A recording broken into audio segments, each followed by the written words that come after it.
There's a lot of grief and rage about the abuse of power we're experiencing in the world.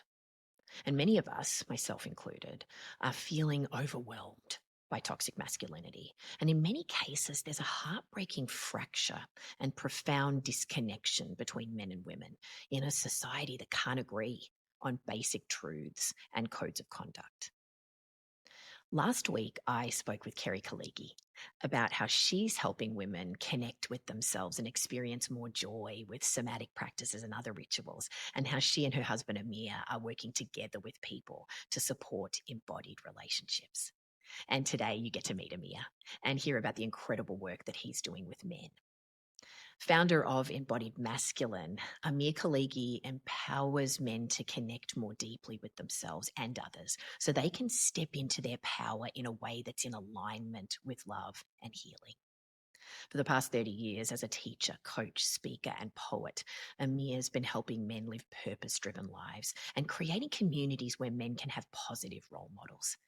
In his 20s and 30s, he worked with a lot of men around addictive behaviors and through the discipline of martial arts. And now his work encompasses Jungian psychology, somatic healing, shamanism, embodiment methodology, and so much more. Amir has helped thousands of men through private coaching, group workshops, and his men's circles.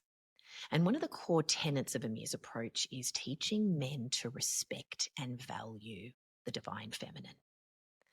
And the men I know in his community are extraordinary.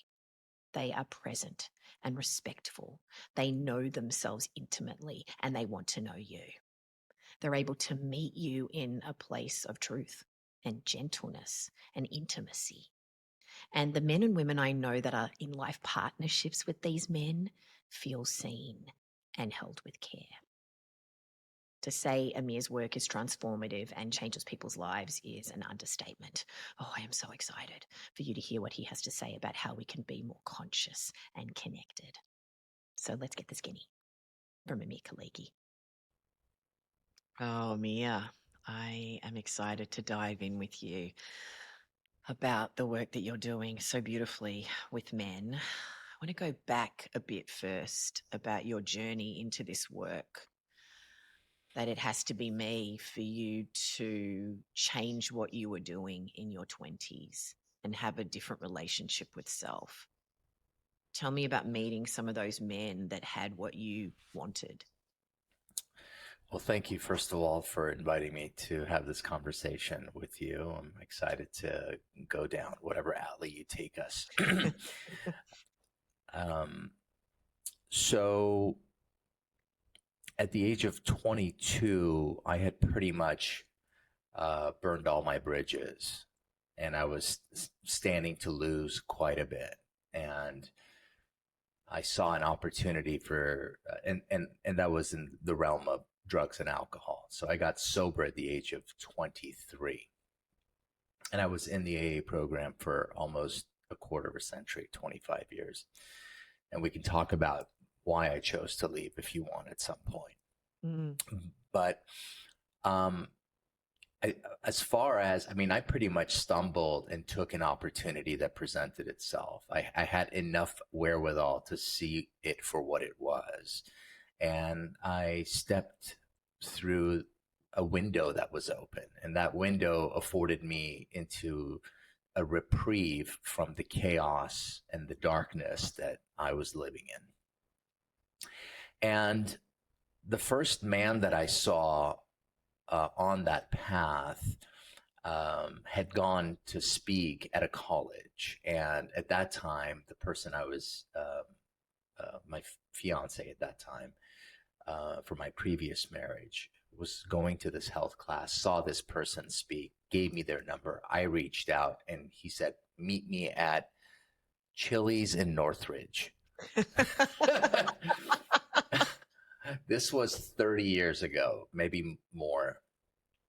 I was 23, I'm 54, so just over 30 years. And I thought I was hip, slick, and cool. I walked in, I had long, greasy hair, but my face was caved in. I was neurotic. I couldn't sit still for a moment in my own body. And here's this guy. I saw him. I knew it was him, just an older man, probably my age now, sitting in this booth. And there was something about him. There was almost a glow about him. There was something about him that I did not have. I did not have a sense of self. There was no settling in my own body. There was no comfort. And oddly enough, his daughter worked there. And the way that his daughter and him communicated, the exchange between them, the tenderness, the openness, there was nothing I had in my life. Everything I had up to that point was pretentious. I was very distant from myself, to say the least. So this man had a sense of self. The words that came out meant something, had weight to them. Yeah. And he was my first semblance to what it means to be a man, to walk as a man, to speak as a man. And subsequently, I met other men in that program that exemplified what it means to walk around as a man. And it put me on a trajectory of self-discovery, healing, and ultimately self-actualization. Yeah. So being a person, and I won't call you a man yet before you always say boys are born and men are made in your community. So in your early 20s, what was it in you that allowed that in? What was it where you were able to receive it? It had nothing to do with me. The closest thing I can say is some semblance of grace, where there was a moment of clarity where I did not want to live that way anymore. That was not my road. And I knew that that would ultimately result in death at what I was doing, at the rate that I was doing it. Yeah. And I didn't want that. Yeah. So growing up with being raised by a single, a mother, and not having those male role models in your life to show you what a man could be until you met this mentor, what was it like stepping into the realm of men? What was that like for Wow. you? Well, I think I had to learn what it felt like to trust men. I had to learn Ooh. what it felt like to begin to come to terms with the fact that most of my life came through the prism of my mother's lens. And that's why, initiations in indigenous cultures are so valuable, because they bring attention, community, heart to a separation that is natural, that needs to happen for men. Men need to sever their ties with their mothers. And in order to be on the road of self-actualization. And all that really means is that the dynamic needs to shift. The way they relate to each other needs to shift. And for men that have father wounds raised by women, most of us children start taking on the responsibilities of the husband. We become the patient ear. We become a source of solace. We're completely inadequately equipped for such. It's not right. But we want to mitigate the chaos that is happening in a woman who is trying to survive and raise a child in this world. Right. And so what was that like for you? Where you had seen the world through the lens of your mother, and then you entered this world, and then you initiated yourself, or you were initiated in a different way.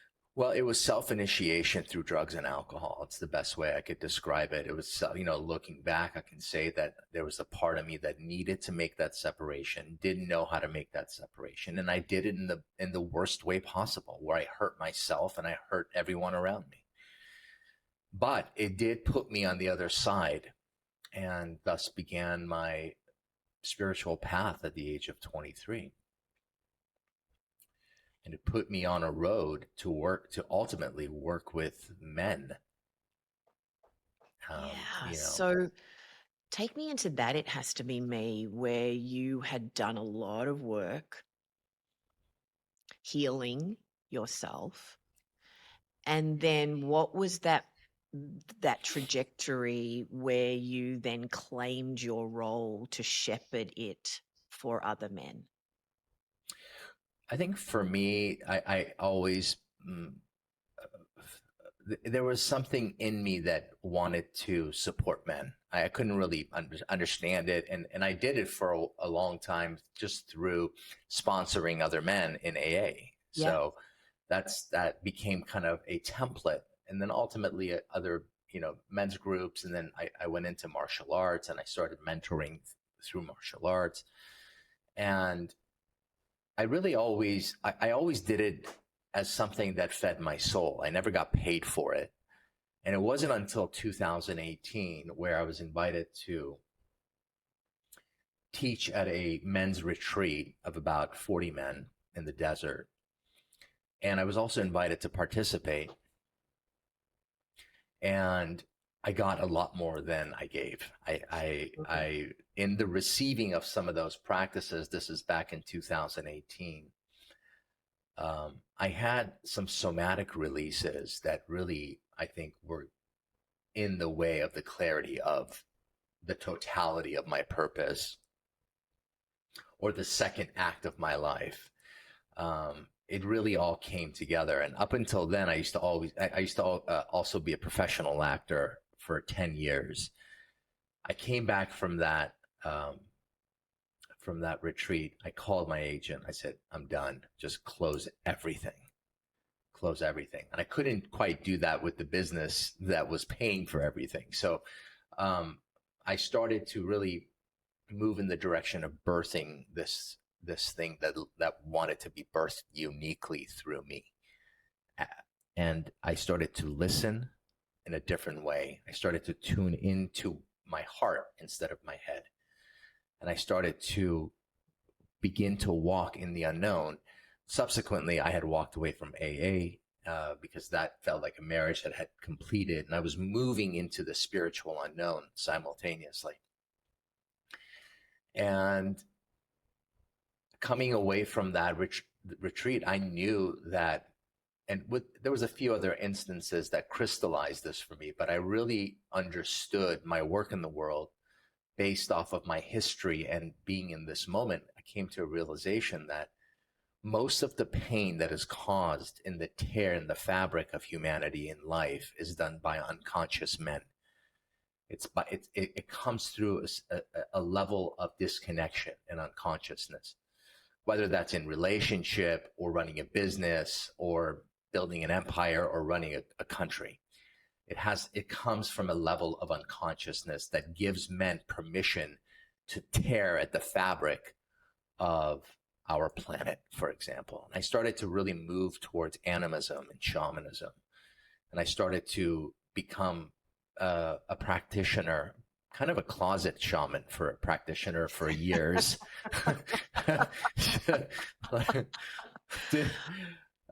Didn't really What brought you out of the closet?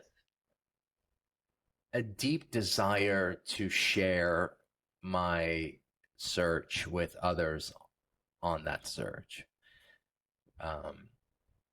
And I found a teacher, then I studied with her for a year, and it was wonderful just to come out and, play in that realm and get feedback and see things from different perspectives. And it just really put me into that space. And shamanism and animism have deeply impacted the way I work with men. And it's brought a deep reverence to the manifest, to when I say the manifest, is to find the holy in what is already here instead of trying to look out to find God. I found it by going in. So Mm. that's what I do with the men that I work. We come to terms with what is it that has captivated their attention and that has disconnected them from themselves, the dependencies that they have, or the stories they bought into that they need to begin to systematically let go of, to begin to free fall into this relationship, into their heart. And I really believe that's where the divine lives. It's in the chambers of the heart. I believe that a sense of our higher self lives in the chambers of the heart. So a lot of my work became about connecting men to themselves and to the natural world. And all my programs include like an hour of silence in nature as part of the curriculum, you know.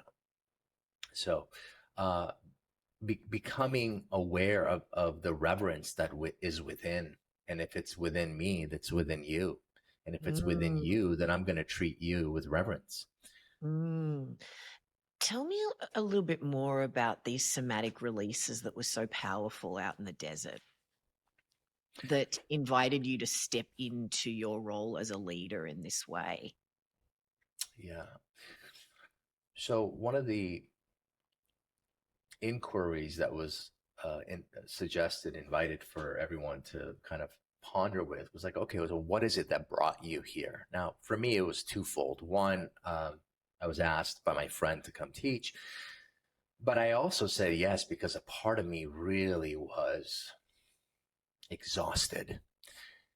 And I was exhausted and I wanted distance from the immediate women in my life. Mm. Now, I have been blessed to be around women my entire life. I come from my dad's side of the family. There's 4 siblings, tons of children. I'm the only boy. I have 4 daughters. The closest people to me are my mother, my wife, obviously, my children, my mother, and my sister. So it's just, that's been my ecosphere.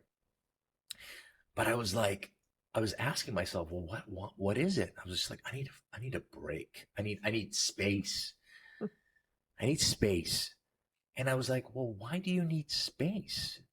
So I started to sit with the inquiry, and the inquiry was like, oh, I don't draw boundaries. I just say yes to everything when it comes to these women, Ooh, yes. right? So now we're pointing back to the mother, right? Pleasing the mother, making sure she's okay, and everything she's holding. Now I'm playing it out in my immediate life. I'm exhausting myself because I'm not honoring my own boundaries.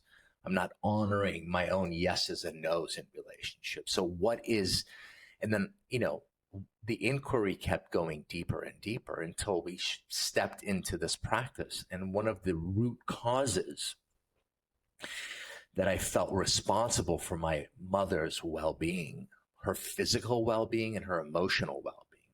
And this is going to get a little intimate, but I'll share it with you.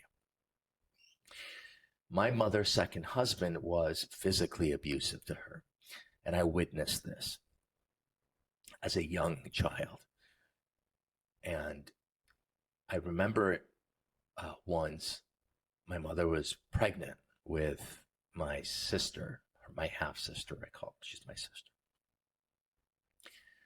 And I remember there was a fight, and we were in Costa Rica at the time, and he started to beat her. He started to beat her with a suitcase. And I was frozen at that. I was 12 years old, maybe.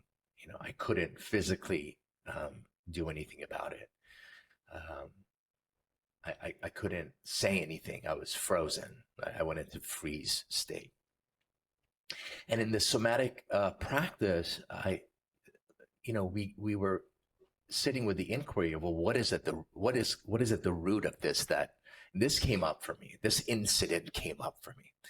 And in this practice, what the practitioners are invited to experience is you're in a group of 5. So there's, let's say, me, who's going to be in the practice. there are three men holding me. So there's one man behind me. He's holding me from the back. There are two guys facing this way, holding my left and right arm. There's the fourth man is in front of me, role playing the stepfather. And the invitation is, when I say go, you go. You say what you need to say. You scream. You go. You everything that didn't come out. And you get an opportunity to revisit and finish that cycle. And I said, I hope you guys know what you're doing, because I will kill that. If I get my hands on that guy who I know is here to, there's going to be a problem. Now you got to remember, by this time I had 3 black belts. I'm a trained martial artist. I spent all those years of not feeling safe, making sure I felt safe in the world. Yes. When I was 7 years old, I used to have to like pretend there was a force field around me just so I could feel safe to go to sleep. That's because there's no masculine presence in the space. Mm. When there is a grounded masculine presence, you feel safe. You don't even know why. Mm. I said, I hope you guys know what you're doing. They said, we know what we're doing.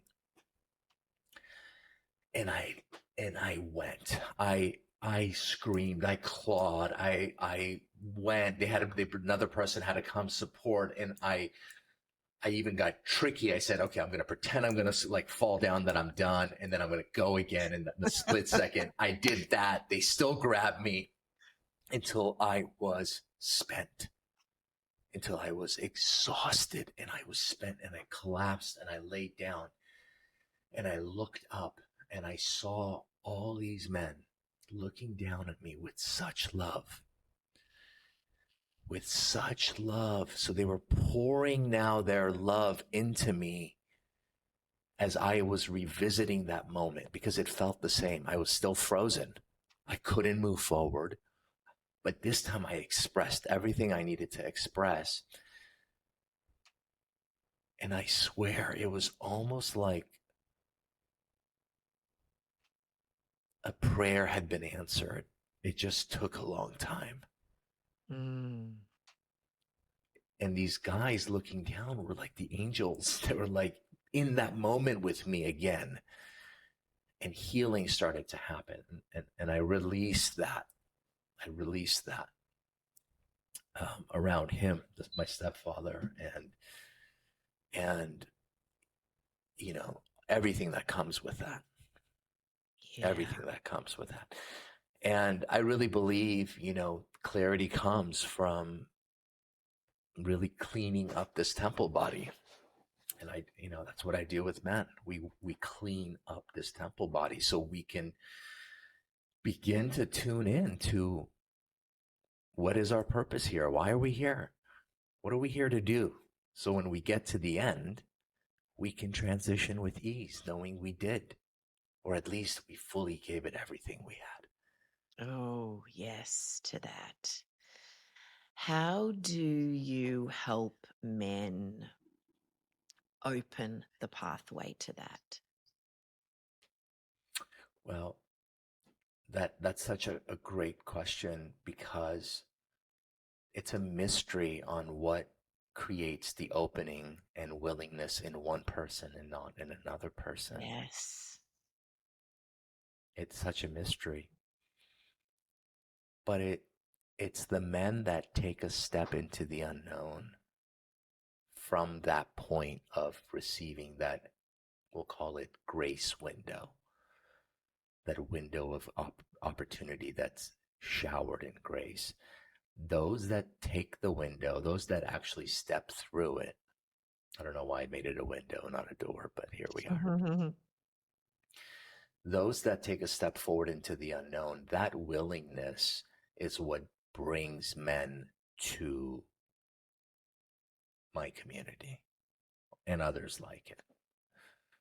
And what they do from that point it's all contingent on their willingness to stop running away from shadows, aspects of self, to stop running away from wounds, to stop living altruistic lives that are unconscious to what's running them, to slow down enough and become willing to actually stop, turn around, and start facing these things. And in community, we work on these things, whether it's through shadow work or limiting beliefs or picking up tools and dealing with bringing more presence and freedom of our attention to the table. I mean, these are all aspects of what go into one of the programs that I run specifically. Yeah, there's beauty in working one-on-one with people, which I know you do. And then there's also beauty in community work. So tell me about the power of what happens when men come together in that intimate, trusting way. Men need men. Yeah. Men need men. Um, there's a sharpness that we can handle with one another. Ooh, Uh, tell me about that. um, when we are in a safe container, when it's established that like this is a safe container, this is not hierarchical, and I really try incredibly hard to make sure my space is a circle. And when there's trust within the container, men can get really honest with each other in how they show up and what it is that they're not seeing. Other men can really come in and be like, hey brother, let me, I heard you. I heard what you're saying here. But let me tell you what I see. And men take that really well with each other. So that's one aspect. Another aspect is when new men come into men's work, they are all over the place. They are erratic. Their nervous systems are shot. They're constantly people pleasing. They're worried about what someone's going to think or what they're going to say. And just being around other men that are a little bit further along the path, the resonance takes care of a lot of it. Being in community really does a lot. There's a quick story I'll tell you about these elephants back in the, I think it was early 80s. There was an African reserve where they were seeing some really weird behavior from these teen elephants. Couldn't understand it. They were being incredibly violent. Like nothing. There's a stage they go into called Seth, but this was nothing they'd ever seen before. And they brought the specialist, and I'm going to tell the story really quick just to get to the point. The specialist observed them for just a few minutes, and he said, "Where are the bull elephants?" And they said, "Oh, we couldn't afford them when we bought them, so we just bought the babies and the mothers." And he's like, "Okay, I know what's happening here." Right? So these teens are on a rampage. So they go and they bring like half a dozen bull elephants, and within days, just by the essence and presence of these bull elephants, these teen elephants self-regulate. Yeah. They begin to self-regulate. So community, absolutely, right? Like initiations should not happen in a vacuum, right? Like we need to be a living example of what it means to be a man today, like through and through. That's why in my work also, like relationship to the feminine is an incredibly important pillar in our work. Yeah, tell me about that. You said before about the relationship with your mother and feeling responsible for her safety. How do you respect the feminine, allow it in,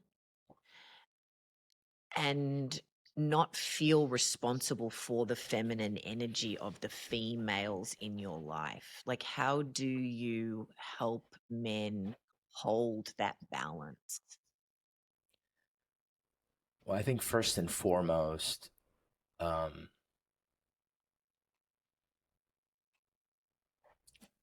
I think in order to answer that question, I have to talk about power and Oh, please. men and power. When I say men and power, what's the first thing that you think of, like collectively? Toxic masculinity. Thank you. That is so that is in the collective, um, unconscious or conscious, um, and it's a real thing because um, for for millennia, men have um, abused power, right? They've abused power, and they've abused.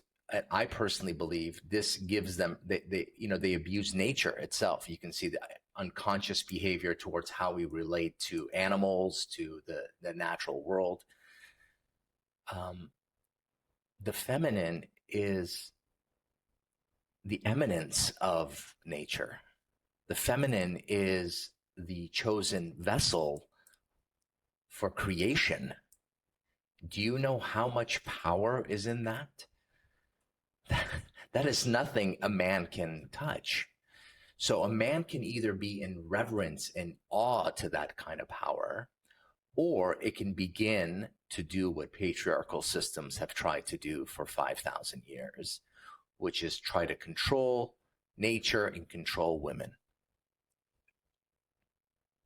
Make sense? Yes. We see it in religion. Put a burqa on it, clip the clitoris, child wives. I mean, this is still going on. So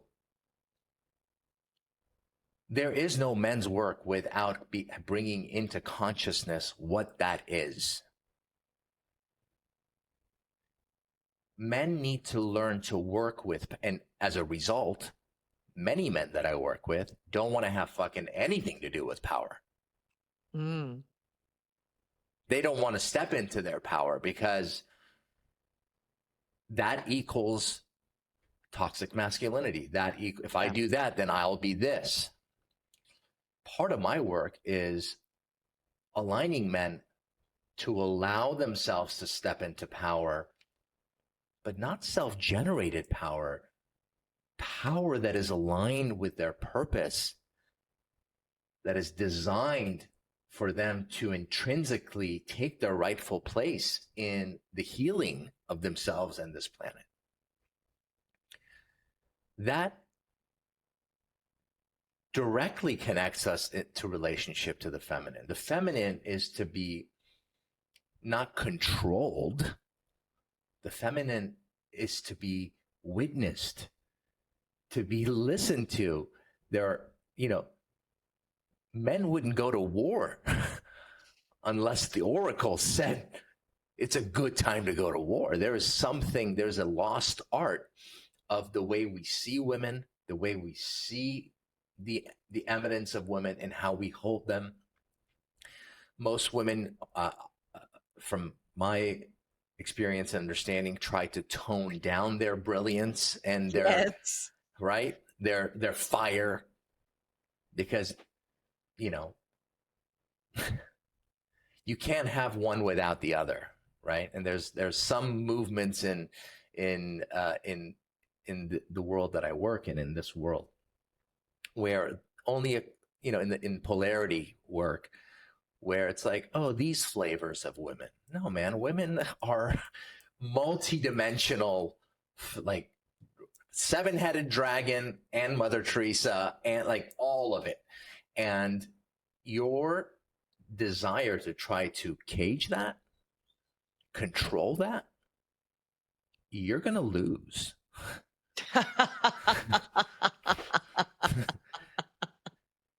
The grass will always grow through the cement.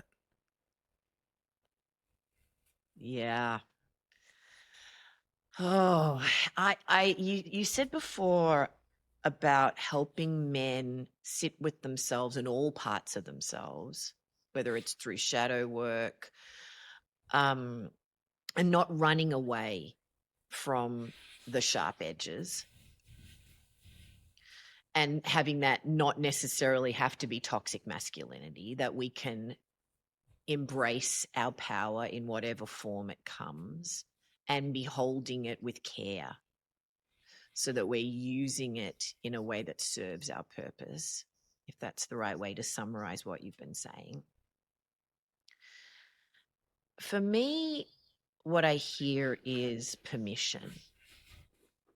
So how do you help men give themselves permission to Great question. have a full embodied experience with themselves and then Yeah. others Yeah. and the world? Perfect question. So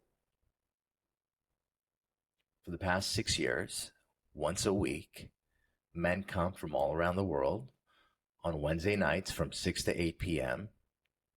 Bo's been coming for 6 years, our mutual friend, Yes. one of the staples in our community. Yeah.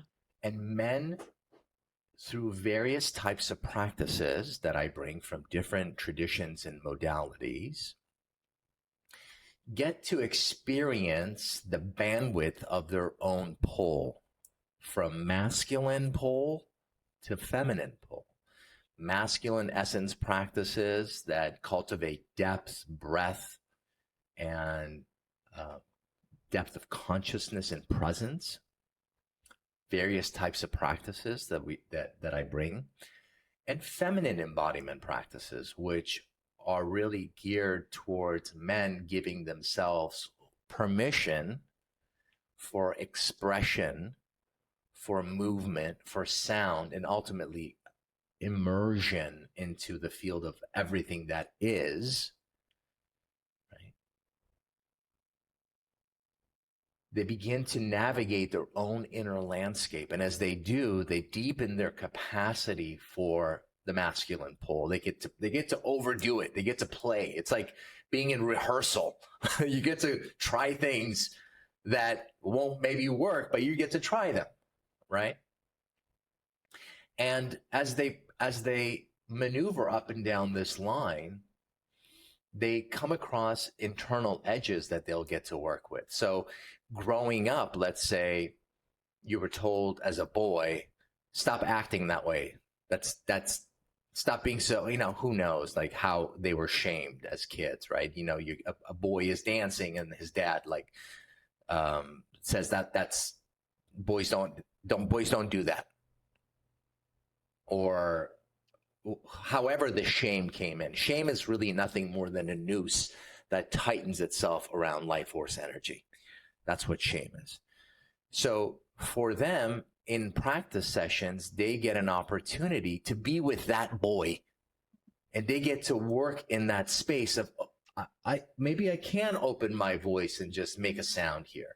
Maybe I can just move my body. Oh my God, like everyone's going to think that, like, all the stuff happens, and they're now working with that. It's a lab. They're working. I love that. It's a lab. They're working. They're practicing. That's not how they're going to go live. You come and you practice and you explore and you express and you confront and you sit and you cry and you heal and you experience joy, and you're expanding your capacity, and you're identifying new depths of your reach. And we're building community at the same time. And what's that like for you? Shepherding people to the edges and the depths of places they have not explored before within themselves. And by extension, you are also going to those places with them. What does that teach you as the man that you are now? Yeah. First of all, it's an honor to really be in that field with men and to make sure that they're safe and to guide them through these different practices. It's an absolute honor. Like for me, I'm sitting there on a screen, every week, unless I'm in person, which is a whole other amazing experience. And I see them going into the crevices. I see them breaking apart. I see them trying to gather themselves. I see them overcoming. I see them sitting with grief. I see them sitting with loss.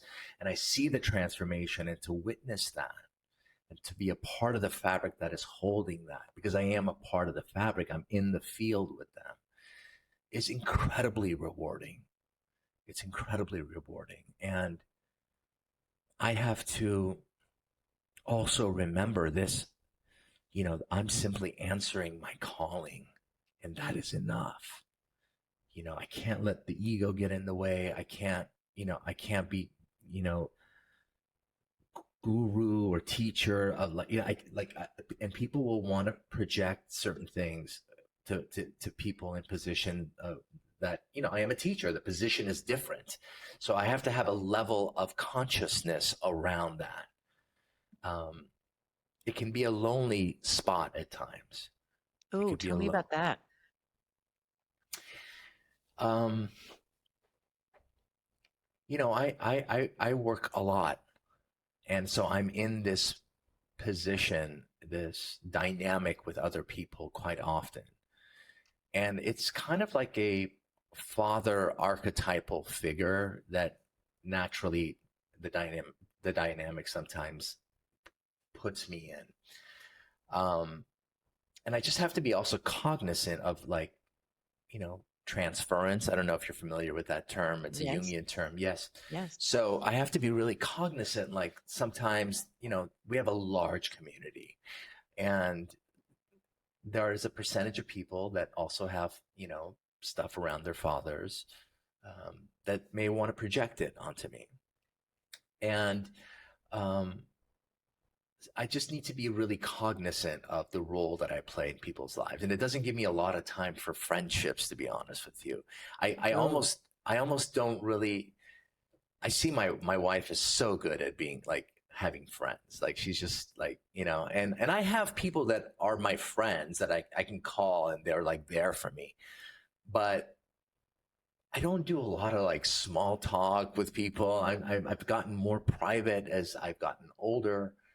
And naturally, I think sometimes I just fall into that archetypal position with people. So it creates a little bit of like feeling alone at times. oh.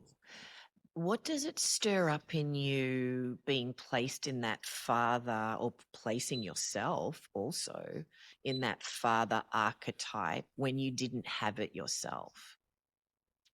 As that little boy that was screaming up against the abuser in the desert with those men, and revisiting that place within the work. So how I, does that rub up against you while you're doing the work? I feel like I'm being fed, to be honest with you. I feel like the fact that I am doing what And yet it feels lonely. at times, Okay. yeah, at times.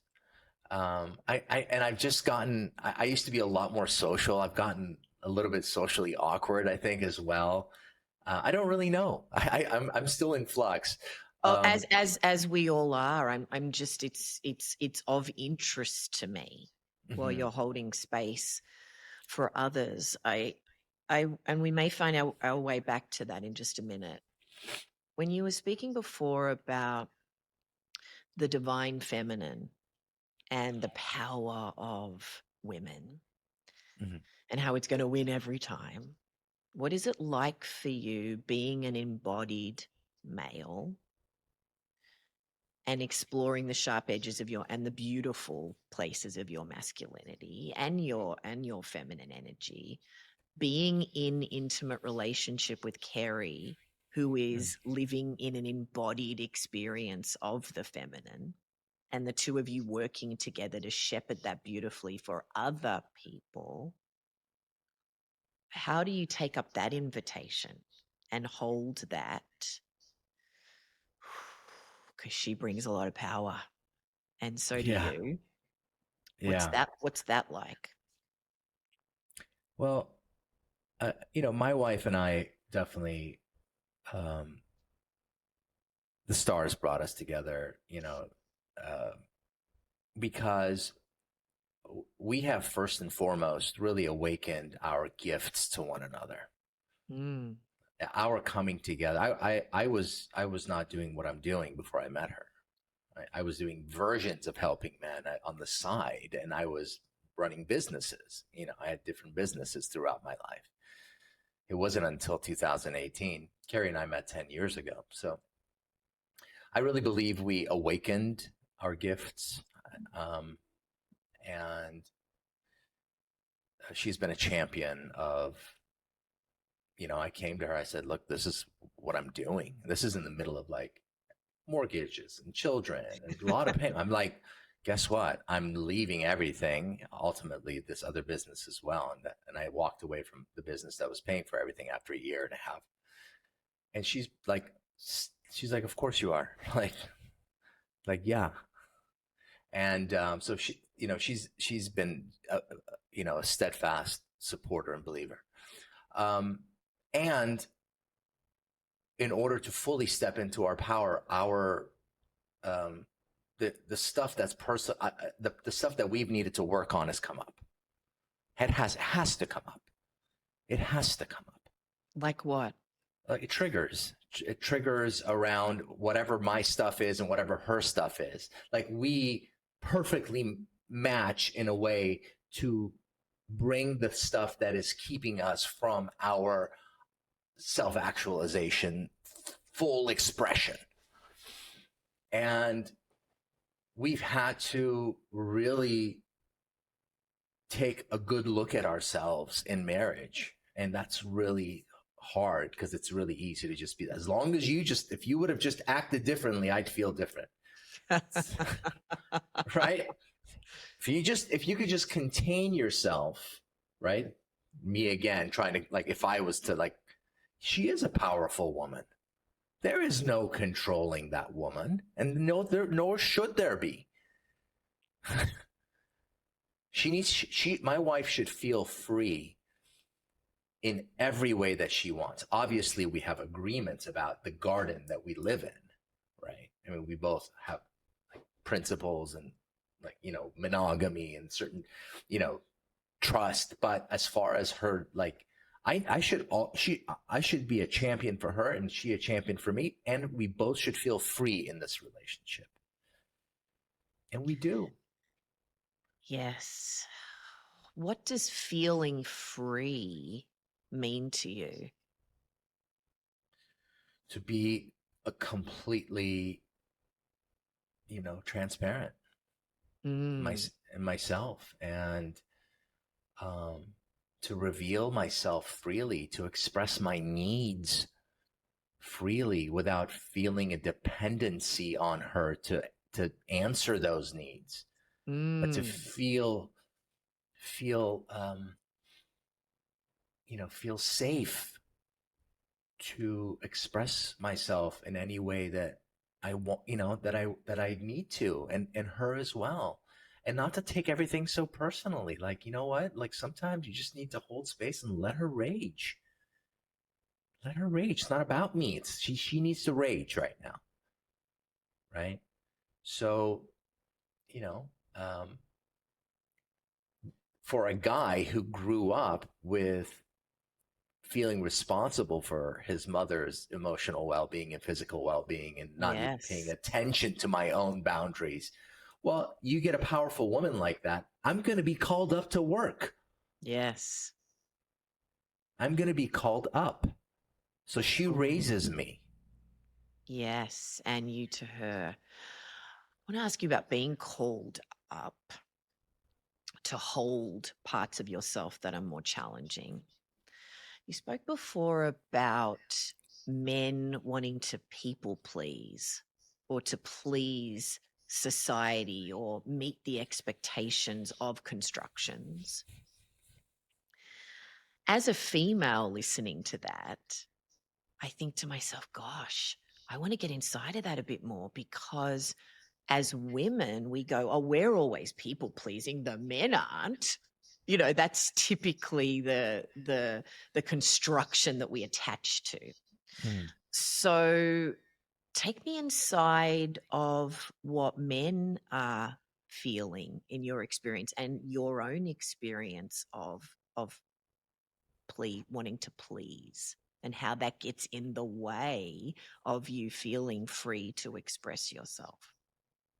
If you're people pleasing, you are not tuned in to you, to the truth essence of your expression, right? You're more concerned about the impact of the conversation and whether you can handle it or not, or what are they going to like. You've completely left you. There is no freedom without a sense of self. There is no freedom without the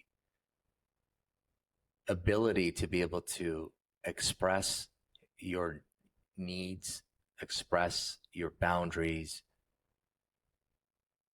People pleasing robs us of authenticity, of intimacy,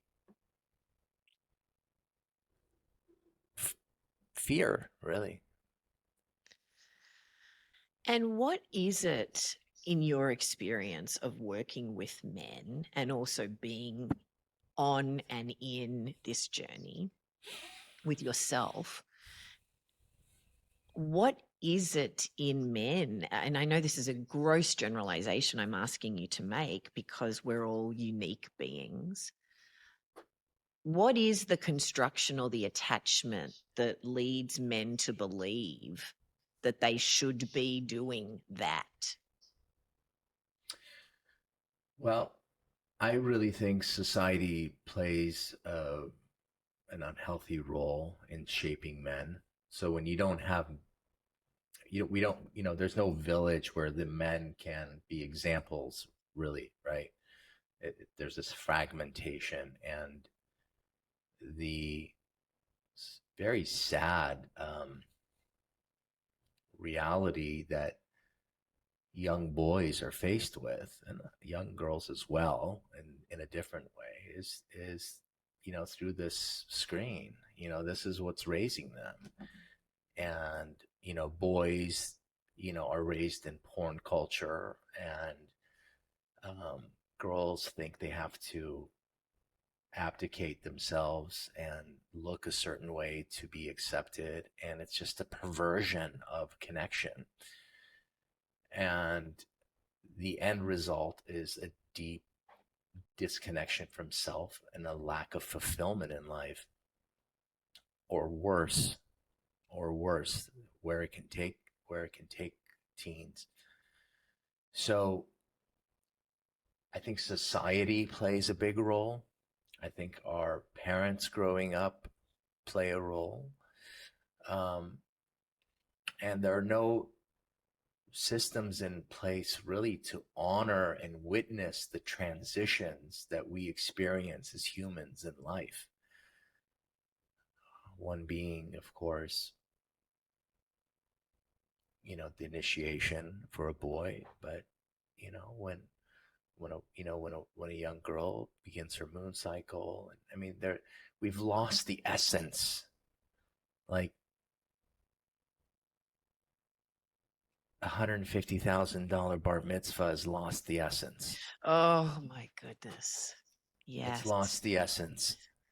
How do you hold the essence of how you would like to shepherd these young people in your life, being a father to 4 girls? How has this work changed the way that you view that sacred duty in society? You spoke earlier about looking at your mentor and the way he spoke to his daughter. How does the work that you do with men continue to inform the way that you speak to your daughters and initiate them, for want of a better word, into the being of Yeah. themselves in a healthy way? Wow, I really wish I had the same influence and impact on my men that I do on my daughters.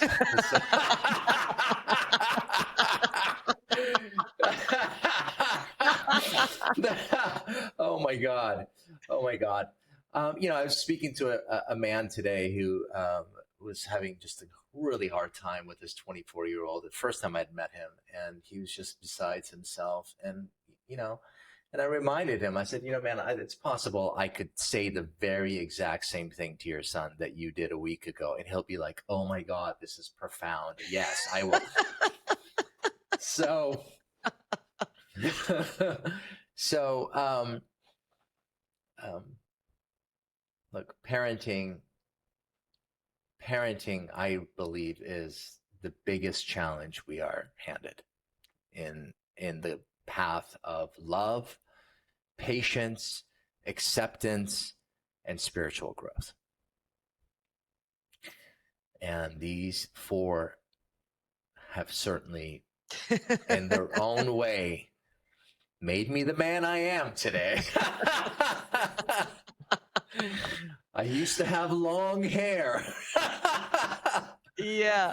Yeah. Oh gosh, that's so funny. I want to ask you about being alone and feeling lonely, in the role of leader Mm-hmm. and in the relationships that you form now.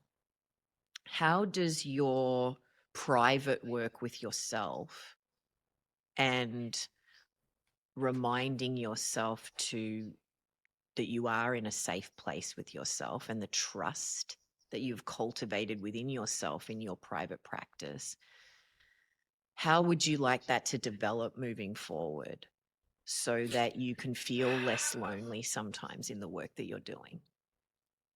Did my wife put you up to that question? It's No, it such a just great came to me in question. the moment. It's I'm such a, curious myself. yeah, it's a poignant question because, historically, I'm not batting well. I'm not batting. I'm not batting Yeah, well. yeah. I tend to Yet, yeah. yet. Um, I tend to hold beyond my capacity. I tend to I feel uh, that in you. Yeah. take on more clients. I tend to output more than I do. And listen, I teach a facilitator training program that's like we have a whole thing on taking care of oneself and energetic hygiene. And there's those Mm, things I do, but mm.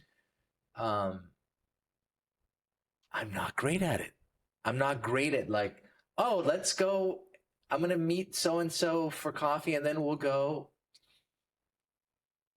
I don't know, shoot Yeah, bow and like, arrows or do I just ooh. something. Yeah, no, what I'm hearing, and you can correct me if I'm not interpreting this in the way that you would like, being able to uh, hold your calling Hmm. and what it means to you in balance with your self-care. Yeah. That's what I hear. Yeah. Is that what No, you feel? you're very on point. I really, yeah, I hold what I do in the world as sacred, and Absolutely. I treat it as such, and I tend to it as such, the same way I do with my marriage. I believe what we have is a sacred garden, and I tend to it in that way. And I'm embarrassed to say that my own relationship to my own personal garden, there's some weeds that need to be Ooh, pulled. why embarrassed? Because I would say that we Because all have weeds in our garden and we always yeah, will have them. because thank you for that. I really needed to hear that. I think I think um, you know my humanity sometimes gets lost in the shuffle of the position that I hold, Ooh, I want and to ask you about that. Is that, yeah. yes, And because, and I've been called out on it by my own community, by the way. They've been right. like, look, they've been like, we want to hear more of your heartache. We want to hear, like, I have an Mm, estranged daughter, like, that's mm, 27. That is one of the most painful experiences of my life. But I mm, feel so responsible for these men, and oh wait, they're paying. Like, it's my job to hold, and like, mm. but their number one complaint was, look, man, you're the one who said this is a circle, so we need to be able to feel you too. Yes. And by revealing our pain, we give others permission Yeah. to reveal as well. And also, this, I want to ask you about what feels like a masculine construction in my body right now, that I'm a man, I'm a leader of a community, I am a wise person who's done all these practices. I should have all the answers and have my shit together at every moment and never display the cracks.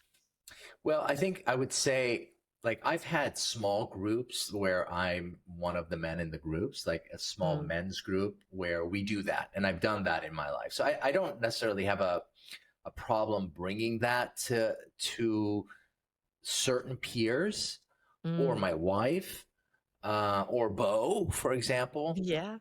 But I think the ask from my community was like, the community needs to experience some of Mm. that from you. And I heard them. The following week on a Wednesday, when, I'd never shared during I'm always holding the circle. I Mm. said, I'm going to go first. And I shared intimately about what I've been holding and what I've been going through. And I think, in the name of reciprocity and the flow of back and forth of energy between humans, it's really important to be like, you know what,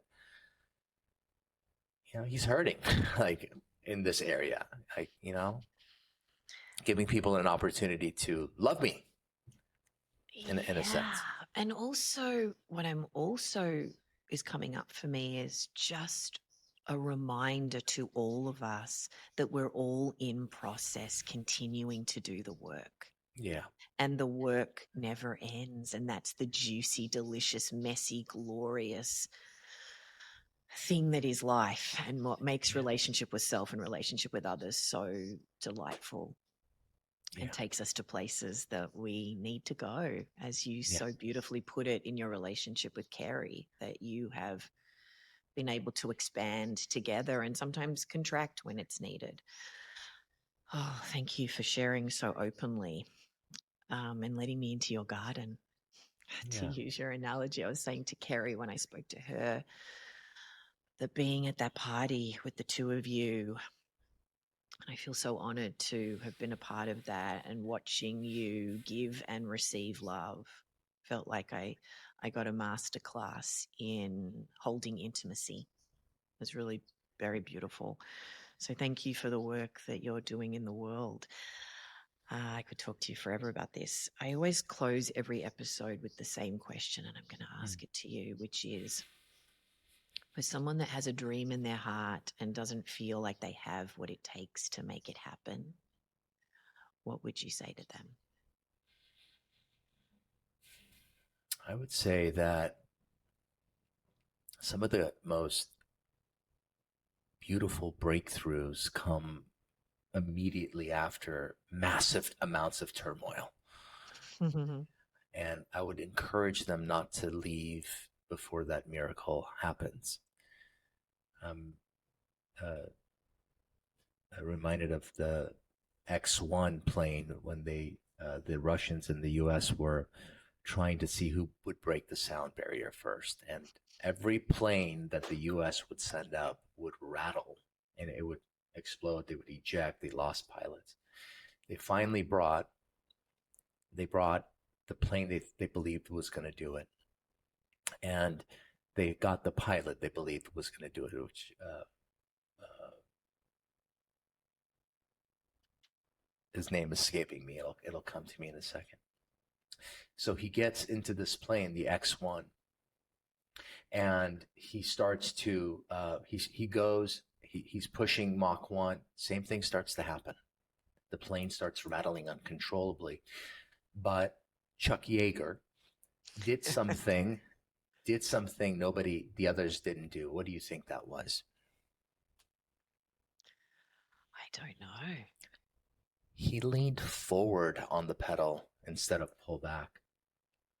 He Oh, leaned forward in the most intense time. He leaned forward. And he said the moment he broke the sound barrier, everything went still. Everything went still. He said you could serve tea to the queen up there. My message is, just because it's turbulent, just because it's dark, just because it feels hopeless, something is holding you.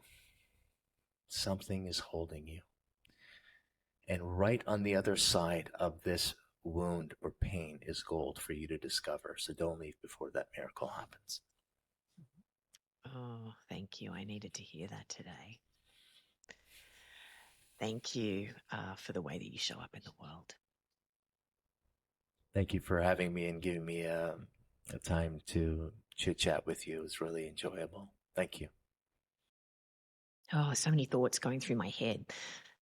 Disconnection, and how so many of us are actively seeking it out because we don't have positive role models and examples of what connection and sense of self looks like. We don't feel safe. So many people are turning to drugs and alcohol and hate groups and blaming other people to stay disconnected from our own pain and confusion and fear and personal responsibility. And yeah, the damaging behavior in the world comes from that level of disconnection.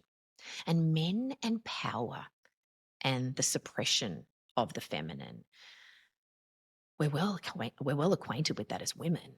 But it was so fascinating what he was saying about conscious men feeling shame about the poor behavior of men and taking on and holding the rage and grief of women, and how he's helping men hold that in a different way. When he said shame is a noose that tightens itself around life force energy, that really resonated with me. And yes, women tone down their brilliance and fire because of the individual and collective behavior of men. And it is just so wonderful that these communities exist to help men step into their power in a way that's aligned with a purpose of love and generosity and healing and being able to relate, and a willingness and a thirst to relate to women who are standing in their power and being able to be in relationship with that. Yes, we need more initiation ceremonies to honor these life transitions that we experience as humans, to combat the perversion of connection that we see in modern society, so we can bring attention and understanding and heart and community. So boys and girls, and then men and women, are on the path to self-actualization and having a deeper connection with self and others. And that divine relationship to the feminine that they're cultivating in his community, that men can be in reverence and awe to that power and celebrate it, that they are practicing the lost art of holding women and their energy and cultivating men who are celebrating women in all of their flavors.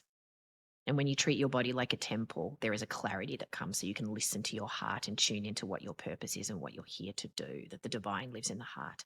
So having the willingness to get conscious, stop running away from wounds, step into the unknown and bring more awareness to what you want and what's driving you. And that without that embodied sense of self, there's no freedom and ability to express your needs and boundaries. The power of these men's circles is extraordinary. When he said that when he experienced it for the first time, it was like a prayer that had been answered. It just took a long time. What a beautiful image. I felt like I was inside of that experience somewhat. I'm not a man. I have not joined one of these men's circles, but I've certainly been a part of Kerry's women's circle, and it is beautiful. And yeah, men need men. They need positive role models, and there's a sharpness that they can handle with one another. When he said that, when trust is established, it's a safe container for men to be honest about what they see in each other. And the men that are just a little bit further along, they provide a resonance for the new men to learn and grow. I loved how he described it as a lab where men come to practice the way that they want to live, to explore and express and confront and heal and expand their capacity. And he's using all of these beautiful practices to help men experience the bandwidth of their human experience, their own poles, the masculine, the feminine, and give expression to it through movement and sound, just like I've experienced in the women's circle. Well, not just like, but in a similar way, I imagine, through somatic practices and other things. I'd love to kind of know what goes on in the men's group, I have to be honest, because it sounds utterly exquisite and delicious.